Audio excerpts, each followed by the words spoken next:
Hello, good morning बेटा। अभी हम लोग 11th क्लास केमिस्ट्री पढ़ रहे हैं और आपका टॉपिक चल रहा है फर्स्ट चैप्टर में लॉज ऑफ केमिकल कॉम्बिनेशन। हम सेकंड लास्ट लॉ के ऊपर हैं, that is law of reciprocal proportion. ठीक है, इससे पहले हम लॉ ऑफ मल्टीपल प्रोपोर्शन किया था, उसके न्यूमेरिकल। अगर कोई दिक्कत हो तो बता देना, अदरवाइज मैंने ज्यादातर सॉल्व करवा दिए थे। ठीक है, it was given by Richter. इसको किसने दिया था? रिक्टर ने। तो मैंने पहले भी कहा था हर लॉ किस साइंटिस्ट ने प्रपोज किया था, आप उसका नाम याद रखेंगे। कई बार पूछ लिया जाता है, जैसे law of multiple proportion by Dalton, law of constant proportion by Joseph Proust, law of conservation of mass by Antonio Lavoisier. तो आप इनको ध्यान रखेंगे। ठीक है, तो बात करते हैं about the law of reciprocal proportion. ये क्या कहता है कि मान लीजिए आपके पास दो एलिमेंट है, एक ए है एक बी है। ए जो है वो सी के साथ रिएक्शन कर रहा है और बना रहा है AC2। बी जो है वो भी सी के साथ रिएक्ट कर रहा है और बना रहा है BC2। कोई भी फॉर्मूला हो सकता है, आगे आप न्यूमेरिकल करेंगे तो आपको समझ आएगा, मैं सिर्फ समझा रही हूँ आपको। ठीक है, तो ये क्या कहता है कि दो एलिमेंट है जो दोनों किसी तीसरे एलिमेंट के साथ रिएक्शन करते हैं, अलग अलग, एक साथ नहीं। जैसे ए बी सी के साथ रिएक्ट करके कोई कंपाउंड बनाता है, बी बी सी के साथ रिएक्ट करके कोई कंपाउंड बनाता है। अब इन दोनों कंपाउंड्स के अंदर आपके पास जो चीज कॉमन है दैट इज सी।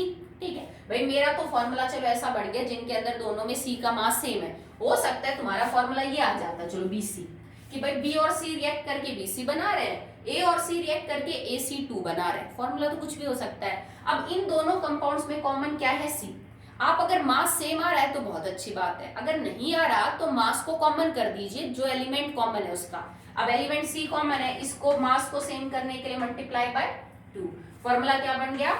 B2C2। तो अब ये कहता है कि जिनका मास आपने कॉमन किया है ना, उसको छोड़ के जो दो एलिमेंट है उनका रेशो निकाल लीजिए आप मास का। मतलब मुझे A रेशो B2 निकालना है भाई। B के 2 एटम का मास और A के 2 एटम का मास क्या होगा? मान लो दिस रेशो इज X:1।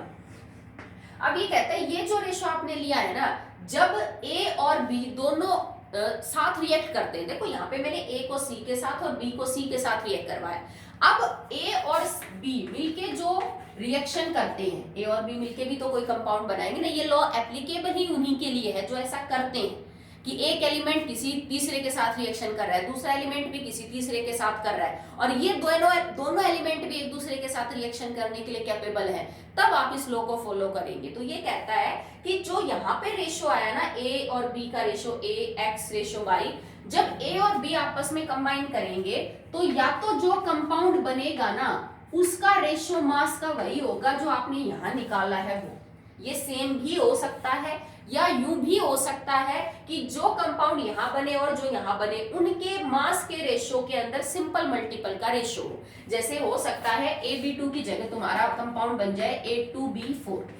ठीक है, चलो उसको तो फिर सिंप्लीफाई हम AB2 ही लिख सकते हैं, या कोई भी और कंपाउंड बन जाए, तो इनका और इनका जो रेशो है that would be either same और सिंपल। ठीक है, बात समझ में आई? क्या कहता है ये law? If A react with C to form one compound, B react with another element। देखो इसको शुरू से समझने की कोशिश कीजिए, डेफिनेशन तो आप बना ही लोगे, पर अक्सर हम इसमें कंफ्यूज हो जाते हैं कि ये लॉ कहना क्या चाहता है। ये क्या कहता है? when one element A combines with another element C to form one compound, another element B combines with the same element C to form again one compound। ठीक है, the ratio of the mass of element A and B in the compound when the mass of C is fixed is, जो भी आपके पास आता है वो, is either the same or the simple multiple when A and B directly react with each other। okay, जब A C के साथ react करके कंपाउंड बनाए, B C के साथ रिएक्ट करके कंपाउंड बनाए, दोनों में मैं अगर C का मास कॉमन कर दूं, फिक्स कर दूं, तो A और B के मास के बीच में जो रेशो है वो रेशो या तो वही होगा या उसका सिंपल मल्टीपल होगा, जब A और B सीधा आपस में एक दूसरे के साथ रिएक्ट करके क्या बनाते हो? कंपाउंड बनाते हो। आपको बात समझ में आई? ठीक है, अब A B की जगह हम इसको एग्जांपल लेते हैं कुछ एलिमेंट्स के और उससे समझाते हैं। ठीक है, चलिए।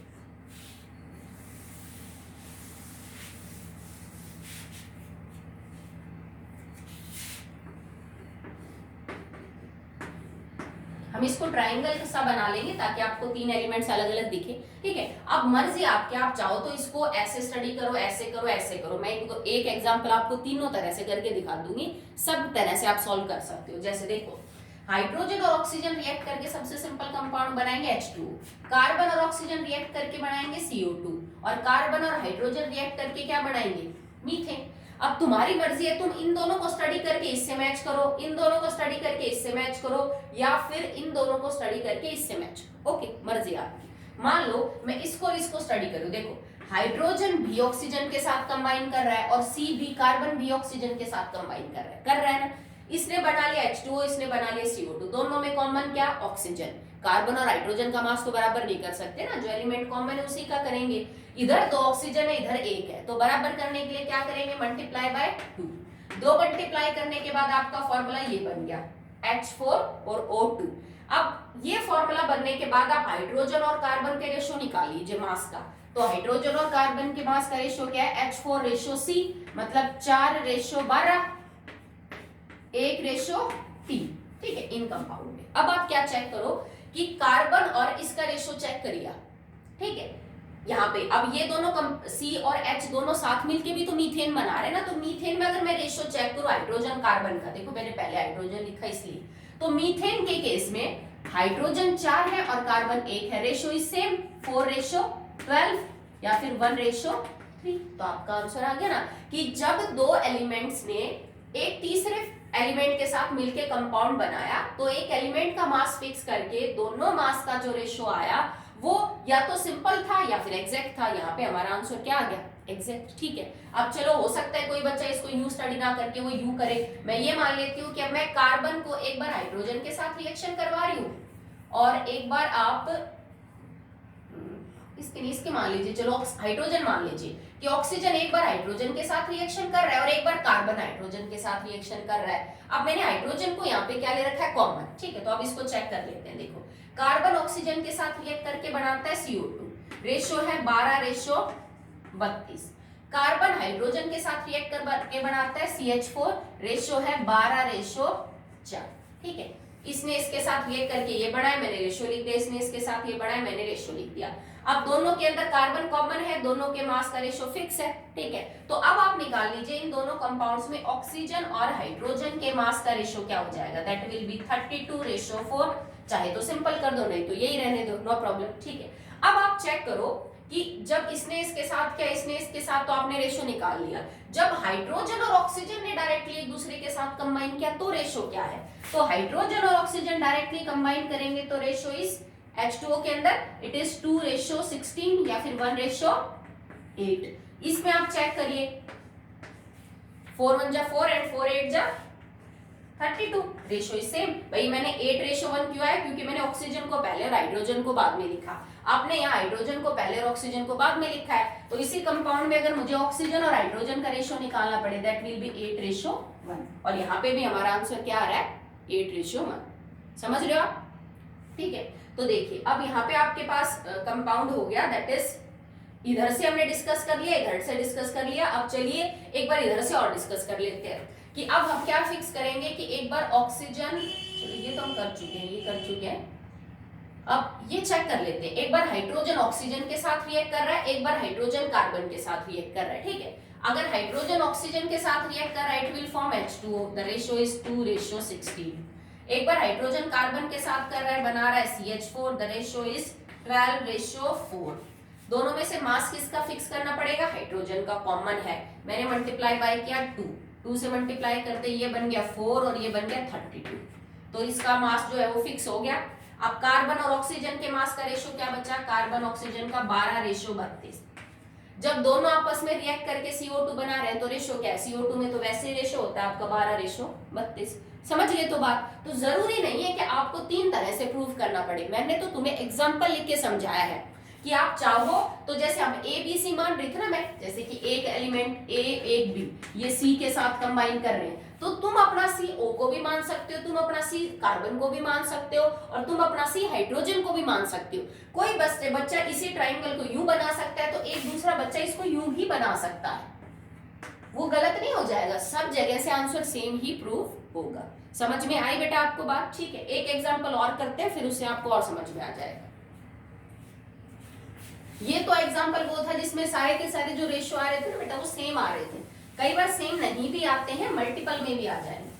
जैसे आपने लिखा HSO, sulphur and oxygen react to form sulphur dioxide, H and O react to form H2O and H and S react to form H2S। ठीक है, अब इसको भी मैं 3 तरह से प्रूव करके दिखाऊंगी। ठीक है, देखो अगर सल्फर हाइड्रोजन के साथ रिएक्ट करके बनाता है H2S तो मास का रेशियो क्या है? It is 2:32। Okay, now sulphur react with oxygen to form SO2, the ratio of the mass is 32:32। समझ रहे हो? ठीक है, इन दोनों में किसका मास फिक्स है? सल्फर का। तो सल्फर का मास फिक्स करने के बाद हाइड्रोजन और ऑक्सीजन के रेशियो क्या हुआ? हाइड्रोजन एंड ऑक्सीजन का रेशियो है 2:32। क्लियर है? समझ आया आपको? ठीक है, नेक्स्ट देखिए। अब आपने इसको कर लिया, अब हमें इसके बीच में रेशियो निकालना है। देखो अकॉर्डिंग टू दिस हाइड्रोजन और ऑक्सीजन के बीच का रेशियो है 2:32, और जब मैं इनको डायरेक्ट कंबाइन करवाती हूँ, ठीक है, direct combine in the form of H2O, तो रेशियो है 2:18 या फिर 1:6, और यहाँ पे आपका रेशियो हो जाएगा 1:16। तो 1:16 और 1 सॉरी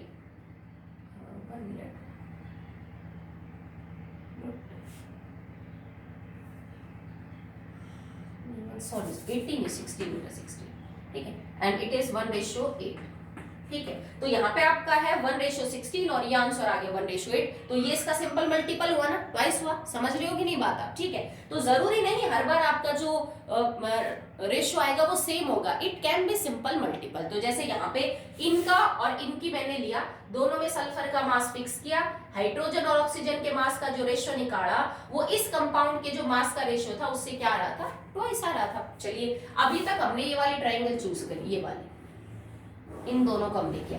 अब हम इसको और इसको चूज करते हैं। ठीक है, अब देखिए यहाँ पे ऑक्सीजन हाइड्रोजन के साथ रिएक्ट कर रहा है, H2 बना रहा है, रेशियो इज 2:16। सल्फर ऑक्सीजन के साथ कंबाइन कर रहा है टू फॉर्म 32:32। अब इन दोनों में कॉमन क्या है? ऑक्सीजन, बट मास फिक्स नहीं है, तो मैंने इसको गुणा कर दिया 2 से, बन गए 4:32।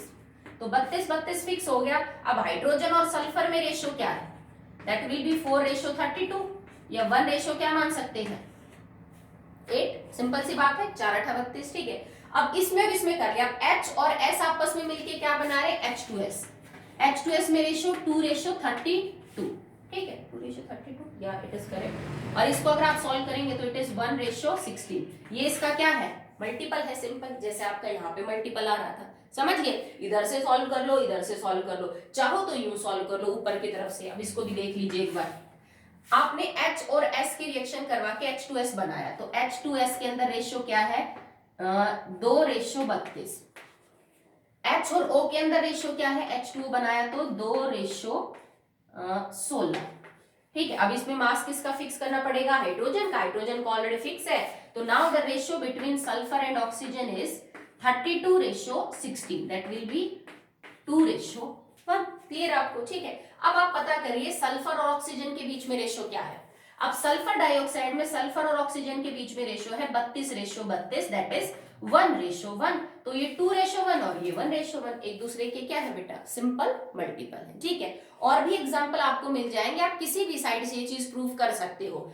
यूजुअली न्यूमेरिकल्स में आपको एक ही चीज से प्रूव करना है, मैंने बस समझाने के लिए आपको तीनों तरह से करके दिखाया है कि आंसर नहीं बदलेगा, वही रहेगा, चाहे आप कोई भी एलिमेंट लेके इसको करके देख लीजिए। आपके ट्राइंगल का जो एपेक्स है, ऊपर की जो वर्टेक्स है, चाहे आप उसको कोई भी एलिमेंट मान के कर लीजिए, आंसर विल बी सेम। ठीक है, आगे देखिए। Now the numericals on the law of reciprocal proportion. देखो अब आपको ये फिगर दे रखा है न्यूमेरिकल में कि नाइट्रोजन हाइड्रोजन के साथ कंबाइन करके अमोनिया बना रहा है, हाइड्रोजन ऑक्सीजन के साथ वाटर बना रहा है, और नाइट्रोजन ऑक्सीजन के साथ कंबाइन करके N2O3 बना रहा है। क्योंकि नाइट्रोजन की तो 5 ऑक्साइड है, बट इसने बता रखा है कि फिलहाल यहाँ पे N2O3 बन रहा है। और आपको डाटा ये दे रखा है कि अमोनिया में नाइट्रोजन इतना %, हाइड्रोजन इतना, वाटर में हाइड्रोजन इतना, ऑक्सीजन इतना, और N2O3 में नाइट्रोजन इतना और ऑक्सीजन इतने % है। अब तुम तीनों तरह से इसको कर सकते हो, आप कोई भी एक तरीका लेके इसको प्रूव कर दीजिए। आपको करना क्या है? सबसे पहले इसके अंदर और इसके अंदर किसी एक एलिमेंट का मास फिक्स करके बाकी दो एलिमेंट्स के मास के बीच के रेशो निकालना है, और फिर इन दोनों एलिमेंट्स के मास के बीच का रेशो निकाल के इस रेशो को उस रेशो से चेक करना है। सिंपल सी बात है। अब फर्स्ट केस में मेरे को क्या पता चलता है, 82.35 gram nitrogen combines with 17.65 gram of hydrogen. 1 gram nitrogen will combine with divided by 82.35 in this case. Okay, now in this case, ठीक है, बट एक्चुअली में तो बेटा कॉमन क्या है, हाइड्रोजन कॉमन है, तो हमें हाइड्रोजन को इधर लेना चाहिए क्योंकि उसी का मास बराबर करेंगे। तो आप इसको यू देखिए, 17.65 gram hydrogen combines with 82.35 gram nitrogen. 1 gram hydrogen will combine with divided by 17.65 gram nitrogen. In this case, water की केस में 11.10 ग्राम हाइड्रोजन कंबाइन कर रही है 88.90 ग्राम ऑक्सीजन के साथ। तो 1 ग्राम हाइड्रोजन कंबाइन करेंगे डिवाइडेड बाय 11.10 ग्राम ऑक्सीजन। तुमने इन दोनों केस में ये फिक्स कर दिया कि 1 ग्राम हाइड्रोजन इस 1 ग्राम हाइड्रोजन के साथ, मतलब अलग अलग केसेस में जब कंबाइन करेगा तो नाइट्रोजन कितना ग्राम चाहिए और ऑक्सीजन कितना ग्राम, ठीक है, दोनों के मास का रेशियो निकाल लोगे। अब आपको सॉल्व क्या करना है, आपको इसको इससे डिवाइड करना है। जैसे इस पूरी टर्म को अगर मैं x मान लो और इस पूरी टर्म को y, then you have to solve for x ratio y। तुम्हारा कुछ भी आ सकता है, ठीक है। अब आपको क्या देखना है, अब आप इस केस में चेक करिए। इस केस में क्या देखते हो आप कि जो आपका नाइट्रोजन है 63.15 gram nitrogen combines with 36.85 gram of oxygen, ठीक है। तो एक रेशो आप यहाँ पे निकाल लीजिए भाई, नाइट्रोजन और ऑक्सीजन का। वैसे तो इसको तो सीधा ही कर सकते हो, कुछ सॉल्व करने की जरूरत ही नहीं है। यहाँ पे तो आप इनको डायरेक्ट डिवाइड कर दीजिए, 63.15 बटे में 36.85, that will be the ratio of nitrogen and oxygen, उसके मास का रेशियो है N2O3 में। यहाँ पे आपने जो निकाला है वो भी देखो, ये वाला जो रेशियो है आपका वो नाइट्रोजन X और Y किसके लिए, आपका फॉर ऑक्सीजन, ठीक है। तो मतलब ये जो X रेशियो Y है इसको आपको चेक करना है इस रेशियो से, या तो ये सेम मिलेगा या इसका क्या मिलेगा, मल्टीपल मिलेगा, ठीक है। तो कैलकुलेशन है इसमें और कुछ भी नहीं है, सिंपल है, आराम से हो जाएगा। सबसे पहले इन दोनों एलिमेंट्स में हाइड्रोजन के 1 ग्राम के साथ कितने ग्राम ऑक्सीजन और कितने ग्राम नाइट्रोजन चाहिए हमने वो निकाला। फिर इतने ग्राम नाइट्रोजन और इतने ग्राम ऑक्सीजन के बीच का रेशियो निकाला, उस रेशियो को मैच किया इस डाटा के साथ, या तो उसका सिंपल मल्टीपल होगा या फिर क्या होगा, एग्जैक्ट नंबर होगा, ठीक है। नेक्स्ट देख लीजिए, नेक्स्ट न्यूमेरिकल इज, इसमें आपको इस तरह का कुछ फिगर बनाना पड़ेगा। क्वेश्चन में थ्योरी में दे रखा है, आप समझ जाओगे। वैसे बात कर रहा है about carbon dioxide, carbon disulphide and sulphur dioxide. तो हमें इस तरह का ट्रायंगल बनाना है। हाँ, ऊपर नीचे आप कर सकते हो, कोई बच्चा इसको ऊपर लिख सकता है, कोई ऊपर, उससे कोई फर्क नहीं पड़ेगा, ठीक है। तो कार्बन रिएक्ट कर रहा है ऑक्सीजन के साथ to form CO2, carbon sulphur के साथ रिएक्ट कर रहा है to form CH2 and sulphur is reacting with oxygen to form SO2।